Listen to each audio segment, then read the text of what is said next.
সামনে বইতে দাও। তোমরা সাইড হও।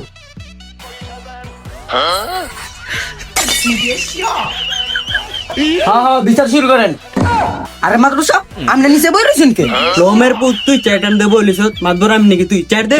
আমার তোর ভুলে গেছে বন বন বন। আচ্ছা কি এর বিচার? আজকে মাতবার বিচারের শেষ নাই।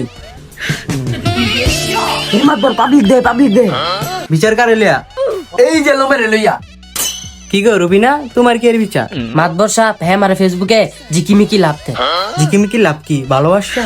হ মাতবর সাহেব ওইটাই। সোলমদ্দি তোমার বিচার কি? মাতবর সাহেব হ্যাঁ দিন হইলে ঘুরে আর রাইত হইলে মাইশের কাছে ডাব চুরি করে। আজকে আমার কাছে ডাব পেয়ে চুরি করে লয়ে গেছে গা। রফিকুদ্দিন তোমার কি এর বিচার? আমার ফুলবানু স্কুলে যায়, আমার ফুলবানু ইফটিজিং করে। কি ফুল বানু তোমাকে ইফটিজিং করে? হ মাদবর সাহেব ওর জন্য আমি স্কুলে যাইতে না, ওই আমার রাস্তায় আটকায়। হ্যাঁ ফুল বানু এটা তো তোমার সাথে অন্য হয়েছে। আমার পরিচয় দাও নাই। আপনার সাথে সম্পর্ক কোনটা বলবো?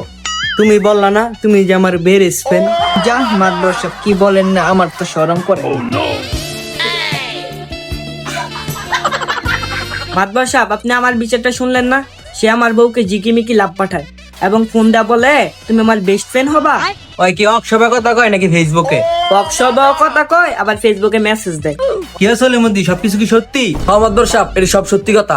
কালু ভরাত হ্যাঁ তা আসলে একটা জাউরা সবার বড় লিয়া সিনিমিনি করে। কিরে কালু ফরাত এত বেটার বউরা তোর কারাস খাই কেমনে? তুই কালা জাদু কর? বুঝেন না মাদবর সাহেব, সবাই আমার মায়া পড়ে যায়, আমি যে মায়াবতী। মায়াবতী মানে? বুঝেন না মাদবর সাহেব।